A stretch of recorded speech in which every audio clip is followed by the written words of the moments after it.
إن الحمد لله نحمده ونستعينه ونستغفره ونعوذ بالله من شرور أنفسنا ومن سيئات أعمالنا من يهده الله فلا مضل له ومن يضلل فلا هادي له وأشهد أن لا إله إلا الله وحده لا شريك له وأشهد أن محمدا عبده ورسوله بلغ الرسالة وأدى الأمانة ونصح الأمة وتركهم على البيضاء ليلها كنهارها لا يزيغ عنها إلا هالك اللهم صل وسلم على نبينا محمد كما صليت على إبراهيم وعلى آل إبراهيم إنك حميد مجيد وبارك على محمد وعلى آل محمد كما باركت على إبراهيم وعلى آل إبراهيم إنك حميد مجيد. Vetëm Allahun subhanahu wa taala falenderojmë dhe vetëm prej tij falendim udhëzim kërkojmë.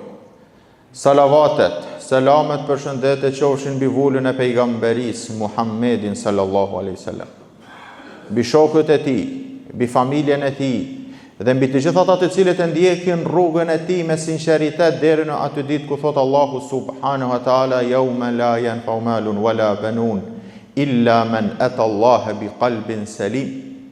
Atë ditë nuk të ban dobi asgjë nga kjo botë, pozitë, pasuri, familje, vetëm ai që shkon tek Allahu me një zemër të pastër. Rabbi shrah li sadri wa yassir li amri wahlul 'uqdatan min lisani yafqahu qawli. Të nderuar vëllezër, ditëve të fundit është bërë e ditur se në qytetin ton do të organizohet një festival i madh muzikor i cili pritet të mbledh një numër të madh vizitorësh. As ne si hoxhallar nuk mund të jemi dhe nuk na lejohet të jemi indiferent ndaj ndodhive që ndodhin në mesin ton, sidomos ato ndodhi që prekin direkt shoqërinë, rinin, familjen dhe kështu me radhë. Thot Allahu subhanahu wa taala: "Wa idh akhadha Allahu mithaqa alladhina utul kitab wa idh akhadha Allahu mithaqa alladhina utul kitaba la tubayyinunahu lin-nasi wa la taktumunahu fanabadhuhu wara'a dhuhurihim." Kujtoje o Muhammed kur Allahu e mori premtimin e atyre që u dha libri para jush, pra popull që ishin para nesh, sepse historia nuk filloi me neve, kishte popull që ishin para nesh.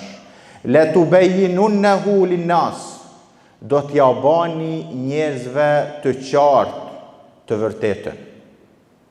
Wala taktumunahu, dhe nuk do ta mshefni atë. Mirë po, çfarë bëri ai popull? Fanabadhuhu wara'a dhuhurihim. Këtë të vërtet nuk e ban të qartë. Washtaru bihi thamanan qalila. Heshtën kundrejt një çmimi shumë të lirë. Fa bi'sa ma kanu yashtarun. Sa tregti të dopt kanë vepruar ato. Thot pejgamberi sallallahu alaihi wasallam: "Walladhi nafsi biyadi", pasha atë që shpirti im është në dorën e tij, la ta'muruna bil ma'rufi wa la tanhauna 'anil munkar aw la yab'ath Allahu iqaban minhu fatad'unahu wa la yustajab lakum. Pasha atë pra shpirti im i cili është në dorën e tij, ose do të thirrni në të mirë, do të urdhëroni në të mirë, do të ndaloni nga e keqja, ose Allahu subhanahu wa taala do të zbres dënim nga ai, pastaj do t'i luteni atij dhe nuk do t'ju përgjigjet juve. Pra të nderuar vëllezër, derisa ka në mesin ton njerëz që thrasin në të mirë dhe ndalon nga e keqja, është garant se Allahu subhanahu wa taala e vonon zbritjen e dënimit të tij me shpresën se do të ndikoj pra kjo thirrje dhe njerëzit të reflektojnë dhe të kthehen në rrugë të drejtë. Është fakt se nuk do të ketë kohë ku s'do të ketë njerëz të mirë. Mirë po njeriu i mirë në vetvete nuk i sjell dobi shoqërisë, sepse mirësia e tij të nderuar kufizohet vetëm me veten e tij, Mu për këtë nuk kërkohet nga ne që të jemi të mirë veç për vetvetet tona, sepse nuk I sjellim dobi me këtë gjë askujt. Mirë po nga ne kërkohet që këtë mirësi që e kemi ta shpërndam me shoqëri, me rreth, me komunitet dhe kështu me radhë. Të nderuar vëllezër, Allahu subhanahu wa taala kur zbriti librat, dërgoi pejgamber dhe ja bëri të qartë njerëzve rrugën e drejtë. Mirë po, pastaj njerëzit në relacion me pejgamber dhe me libra u ndanë në dy kategori. Disa I pasuan ato pejgamber, u nënshtruan urdhrave të tyre dhe kështu me radhë, dhe disa tjerë shkak I rrethanave dhe I faktorëve të jashtëm dhe të mbrëmshëm devijuan. Mirë po prej drejtësisë së Allahut subhanahu wa taala është që nuk do ta marrë në llogari askënd pa ja ngrit atij dhe pa I ardh atij argumenti dhe tha: "Wa ma kunna mu'adhibina hatta nab'atha rasula." Ne askënd nuk do të marrim në llogari para se I dërgom atij pejgamber. Momentin që I dërgom atij pejgamber, ja bëm të qartë të mirën dhe të keqen. Në mbrëmsinë e njeriut kemi kriju një element që ta kuptoj gjan e keqe me mbrëmsi. Njeriu me vetveten e tij nuk duhet shumë argument ta kuptoj se gjaja e keqe është e keqe. Mirë po varësisht sa ka ra pra dhe sa ka ndiku shejtani në prishjen e kësaj natyrshmërie, është edhe ky njeri devijon. Për këtë thot Allahu në një hadith kutsi: "Inni khalaqtu ibadi hunafa." Une I krijova njerëzit në natyrshmëri të pastër. E shihni fëmia të nderuar vëllezër 2, 3, 4, 5, 6, 7 vitet e para është I paprishëm. Nuk dhe me thanë se është I paprishëm, thjesht është në natyrshmëri të pastër. Pastaj thot, ka ardhur shejtani dhe ja ka prish këtë natyrshmëri, varësisht sa ka ndiku dhe sa I ka hap rrugë ky person shejtanit të ndikojë te ky person. Të nderuar vëllezër, historikisht pra njeriu mund të gaboj. Mund të gaboj dhe nuk ka njeri pa gabime. Mund të bjerë në gabime të vogla dhe mund të bjerë në gabime të mëdhaja. Deri këtu është e kapshme. Dhe Allahu subhanahu wa taala asnjëherë nuk ka zbrit dënimin e tij mbi një popull kur ato kanë bërë gabime spontane. Po, mund të ketë ndiku ky mëkat tek personi që ka bërë një vepër dhe ai person I ka shiju mëkate, e ka shiju pasojat atyre mëkateve që I ka bërë si person. Mirë po jo si shoqëri dhe jo si kolektiv. Momentin kur të nderuar vëllezër Allahu subhanahu wa taala ka zbrit dënimin. Momentin që në një shoqëri është bë mëkati haptas dhe në mënyrë publike. Në momentin që një vend, një person dhe një qytet është identifiku me një mëkat të caktuar. Të nderuar vëllezër, Allahu subhanahu wa taala ka ligje dhe zakone. Kur plotësohen disa kushte, kur largohen disa pengesa, Allahu subhanahu wa taala e realizon zakonin dhe ligjin e tij hynor në tokë. Dhe kështu kemi shumë raste në Kur'an, vetëm nëse e marrim rastin e popullit të Lutit. Çka thot Allahu subhanahu wa taala për popullin e Lutit? Wa ta'tuna fi nadikumul munkar. Ju pra keni fillu atë mëkat ta bani haptas. Momentin që njeriu pra apo në momentin që shoqëria fillon dhe I ban Allahut mëkat haptas të nderuar vëllezër, kjo është ma ka ardhë në atë shkallë që Allahu subhanahu wa taala pra na ka tregu se zbret dënimi I tij, Allahu na ruaj. Pra, wa ta'tuna fi nadikumul munkar. Momentin që ju filloni t'i bani mëkatet haptazi. Mos tham se në nivel global, mirë po mendoj se si rezultat apo si shkak I këtij Exit Festival, sot ulqini pra njifet në Evropë se në ulqin do të organizohet një festival me përmasa të tilla. Pra, fjala publike të nderuar vëllezër është përgjegjësi dhe nuk u mjaftova veç me ata që kam dëgjuar se çka bëhet në këtë festival. Mirë po e bana edhe një hulumtim blitz, shoh sepse si thash fjala publike është përgjegjësi se çka bëhet në këtë festival. Dhe nuk gjeta të nderuar vëllezër një definim ma të mirë. Po nëse më pyetën dikush, ma definoj një gjë ku mblidhen të gjithë gjërat ma të këqija çka munden mu bë në tokë, alkohol, drog, prostitucion, muzikë e cila me fjali morale, do të thonë shfrenim, shthurje, zhveshje, pra ma defino diçka që ma keq nuk ka ku shkon, e kisha definu me Exit Festival. Pra të nderuar vëllezër, sot pra fillon dhe 3 ditë radhazi që parashihet një numër mbi 40.000 veta që t'i bajnë Allahut mëkat ditën dhe natën. Të nderuar vëllezër, është fakt se ndoshta për ne nuk është diçka e madhe. Arsyeja është wa ma qadarullaha haqqa qadri, sepse ne nuk e dimë dhe nuk e ndjejmë madhështinë e Allahut subhanahu wa taala. 40.000 vetë në një vend t'i bahet mëkat Allahut me mëkatet më të mëdha që janë të mundura të nderuar vëllezër, dhe rreziku më i madh se vetë mëkati është se tek ne kjo gjë është normale ndoshta. Me pretekstin më thojza se do të sjell ndonjë fitim ekonomik, qoftë edhe ky përfitim qoftë në dëm të familjes, në dëm të qytetit, në dëm të fesë, në dëm të vlerave morale dhe kështu me radhë. Të nderuar vëllezër, nëse një prind e pyesim, a kishe pas dëshirë shkak i një fitimit 5.000-10.000 euro pa marrë parasysh, fëmia të dehet, të drogiratet dhe kështu me radhë dhe pasoja, a kishe pranu një gjë të tillë? Mendoj një prind që i thot vetit prind nuk e kishte pranu. Mirë po, me normalizimin e kësaj gjaje dhe këtij eventi dhe këtij festivalit të nderuar, ne në mënyrë indirekte jemi të ja hap derën një gjëje e tillë të ndodh. Dikush mund të thotë, nuk kemi çfarë të bëjmë. Nuk mund ta ndalojmë dhe kështu me radhë. Kush tha që kërkohet nga ti ta ndalosh? Allahu subhanahu wa taala shka tha, la tukallaf illa nafsak. Ti nuk merresh në llogari vetëm me atë që ke mundësi ta veprosh. Nuk kërkohet nga ti të nderuar vëllezër ta ndalësh, sepse përgjegjësia bjen mbi ato që e kanë nënshkruar që ky festival të bëhet në Ulqin. Mirë po, ti ke përgjegjësi ta veprosh atë gjë që ti është në mundësinë tënde. La tukallaf illa nafsak. Ti merresh në llogari për mundësinë që ke.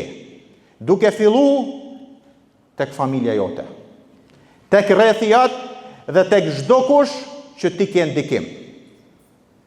Hoxha nga minberi i vet, profesori në klasën e vet, ai i cili ka ndikim pa marrë parasysh çfarë statusi dhe ndikimi shoqëror ka, nuk është imun askush nga përgjegjësia, wa kulluhum atihim yawm al-qiyamati farda, dhe çdo kush do të vinë në ditën e Kiametit vetmas dhe do të pyetet jo pse se ndalet, sepse nëse kushtet nuk janë plotësuar dhe nuk ke mundësi të ndalesh, nuk do të pyetesh pse se ndale një festival të tillë, po do të pyetesh çfarë kontribove ti që ky festival mos mbahet. Çka ke kontribu? S'ke mujt më ndal në rregull, por a kryve obligimin tanë qytetar, obligimin tanë fetar, obligimin tanë moral, që ky thjesht shokun që ndoshta ka qenë me dy mendje atë prezantojnë a mos prezantojnë në këtë festival, a thave fjalën tonë që ky person mos të prezantojë aty dhe të tregoj për dënimet që ka ai person që prezanton atë vend. Pra të nderuar vëllezër, la tukallaf illa nafsak, nuk do të merresh në llogari pse se ndale, mirë po, nuk do të shpëtosh nga të marrit në llogari se a vave atë që patë mundësi. Pra mos ti ngatrom këto dy gjëra të nderuar. Është fakt siç thash, nëse kushtet dhe nuk ka në mundësinë tënde se Allahu nuk e ngarkon njeriu më shumë se sa ka mundësi. Po një të njëjtën kohë të nderuar vëllezër nuk e liron nga përgjegjësia dhe të vepruarit atë që ka mundësi. Pra, këto dy gjëra. Nuk ngarkohesh më shumë se sa ke përgjegjësi dhe më shumë se sa ke mundësi, kjo është diçka, mirë po njëkohësisht nuk lirohesh nga ajo që ke mundësi. Thot pejgamberi sallallahu alaihi wasallam, mathalu al-qaim ala hududillah. shembulli i atij i cili i respekton kufijtë e Allahut subhanahu wa taala. Dhe shembulli i atij që nuk i respekton kufijtë dhe i shkel normat e Allahut subhanahu wa taala, është shembulli i një shoqërie që ka hyp në një anije, ka hedh short edhe ka hyp në një anije. Anija është në dy kate. Kati i parë dhe kati i dytë. Kati i dytë, të nderuar vëllezër, është ajo kategori që thret në të mirë ndalon nga keqja dhe kështu me radhë, ndërsa kati i parë janë ato të cilët tregojnë neglizhent dhe i shkelin urdhrat e Allahut. Dhe këto dojnë ujë dhe ngjiten lart për me marr ujë dhe i shqetësojnë këto që janë në katin e dytë të anijes. Dhe këto janë ndalojnë dhe i thonë mos u ngjitni lart, mos na shqetësoni me këto vepra. Atëherë çka thonë ta? Mirë pra, nëse nuk na lejoni për mu ngjit lart për me marr ujë, ne do ta çelim anijen nga mesi dhe do ta shtim kovën dhe do të marrim ujë. Çka thot pejgamberi sa? Po këto kati lart, ti kishte leju këto ta çelin në mes të anijes, do t'ishin fundos ato edhe këto. Të nderuar vëllezër, ky hadith na jep të kuptojmë se përgjegjësia kolektive nuk dallon pastaj ai i cili e ka bë dhe ai i cili nuk e ka bë. Pra, si thot në një fjalë popullore, e han edhe i njomi në për të thatë. Pra, të nderuar vëllezër, e kemi obligim fillimisht fetar, pastaj kemi obligim shoqëror, familjar dhe gjithë që të kontribuojmë varësisht mundësisë që kemi që këto gjëra, të nderuar vëllezër, mos të ndodhin në qytetin tonë. Këto gjëra mos të normalizohen në qytetin tonë. Mos të identifikohet qyteti jonë me kësi gjëra, të nderuar vëllezër. Me këto, sepse si thash, festival. Shtrohet pyetja çka promovon ky festival. Nuk kemi kundër turizmit, kundër ardhjes së turistave, kundër zhvillimit ekonomik, kundër, jo, absolut. Mirë po, jemi kundër promovimit të çdo gjaje, të nderuar vëllezër, e cila është negative dhe bjen ndesh me fenë, bjen ndesh me moralin dhe bjen ndesh me vlerat e natyrshmërisë së njeriut, të nderuar vëllezër. Dhe më absurdja, të nderuar vëllezër, për fat keq njeriu nga një herën kur nuk ka çka thot, kur atëherë dhe qeshet prej zorit. Është interesant se këto organizatorët një dhurat që dojmë ja bë qytetit Tulqinit, është që dojmë ja la një skulptur të lartë 12 metra. Dhe hyna dhe lexova arsyeën e kësaj skulpture, një prej arsyeve është se mbrojtjen e natyrës edhe mbrojtjen e femrës. Subhanallah. Pra e përgatisin 3 ditë një ambient ku thirret femra, dehet, drogohet dhe bëhet trup, pra thjesht që meshkujt t'i shfryn epshet e tyre shtazore, sepse ai njeri që drogohet dhe pin alkohol dhe dehet, ai bjen në nivelin ma poshtë se sa kafsha, e thrasin femrën që t'i shfryn epshet shtazore të tyre 3 ditë natë, dhe pastaj e dhurojnë një skulptur që ta ruajnë femrën dhe ta ruajnë natyrën. A dini ku jemi duke jetuar, të nderuar vëllezër? Thjesht nuk po shikom nga këndi fetar, thjesht ta shikom edhe nga këndi logjik. Pra njeriu me ta nënshmu intelektin, me ta nënshmu logjikën, pra do ta lëm një skulptur, do t'ia dhurojmë qytetit Tulqinit një skulptur që kjo simbolizon ruajtjen e femrës. Pra 3 ditë nuk i lanë gjë keqe pa vepru që është në dëm të femrës, në dëm të fëmijët, në dëm të shoqërisë, në dëm të rinisë dhe kështu me radhë, dhe pastaj duke mbledh të keqen dhe lutim Allahun subhanahu wa taala nëse organizohet këtë vit, mos të përsëritet vite tjera, atëherën thot e lam një skulptur që do ta ruaj natyrën dhe do ta ruaj femrën. Shtrohet pyetja, ato njerëz që i organizojnë këto gjëra nuk i besojnë Allahut subhanahu wa taala. Mirë po mund të them do të besojnë natyrën. Atëherë shtrohet pyetja, natyrën si janë duke e rujt, nga kush janë duke e rujt. Dhe shtrohet pyetja, një skulptur a do ta mbroj vërtet natyrën. Pra të nderuar vëllezër, siç thash, Allahu subhanahu wa taala kur e lavdroi gjeneratën e art, shokët e pejgamberit sallallahu alaihi wasallam, dhe neve na tha fa in amanu bimithli ma amantum bihi faqad ihtadaw, nëse ju besoni ashtu siç kanë besu ata. kush kanë qenë besimtar kur ka zbrit Kur'ani, kanë qenë shokët e pejgamberit sallallahu alaihi wasallam. Allahu subhanahu wa taala shokët e pejgamberit i llogariti njerëz më të mirë që kanë shkel në rrezullin toksor. Kuntum khayra ummatin, ishit populli më i mirë. Pse? Pse kishit sytë e zi? Jo. Po shka? Ukhrijat linnas. E nxorët njerëzimin ukhrijat linnas. Nga devijimi, nga errësira. Ta'muruna bil ma'rufi wa tanhauna 'anil munkar. Këto dy gjëra wa tu'minuna billah. Këto tri gjëra të nderuar vëllezër, është ajo gjë që e bën njeriu ose e ngrit tek Allahu subhanahu wa taala, urdhërimin në të mirë, ndalimin nga keqja dhe besimin në Allahun subhanahu wa taala ose e kundërta. Pra, ose do ta pasom pejgamberin sallallahu alaihi wasallam, apo do t'i pasom shokët e pejgamberit në këtyre me pejgamberin sallallahu alaihi wasallam. Do të thrasim në të mirë, do të ndalom nga keqja. Të keqes do t'i thom e keqja. E zezës do t'i thom e zezë. Vlera do t'jetë vlerë dhe antivlera do t'jetë antivlerë, dhe ose Allahu na ruaj. Le jushik, pejgamberi thot, do kam frikë, jushik pra afër është zbritja e një dënimit. Pastaj do ta luteni Allahun subhanahu wa taala, mirë po nuk do t'ju përgjigjet. Dhe gjithë e dim të nderuar vëllezër se kur zbret ndonjë termet, ndonjë fundosje, ndonjë diçka më radh, njerëz më njëherë reflektojnë. Mirë po, nuk i pramohet. Pse? Pas keni thirrë në të mirë dhe s'keni ndaluar nga keqja. Atëherë thot pejgamberi, do t'i luteni. Mirë po do t'jetë vonë. Atëherë të nderuar vëllezër, sa nuk është bë vonë. Çdo kush nga ne, siç thash, prej pozitës dhe statusit që e ka, ta ngre zonin. Edhe nëse si vjet do të bëhet.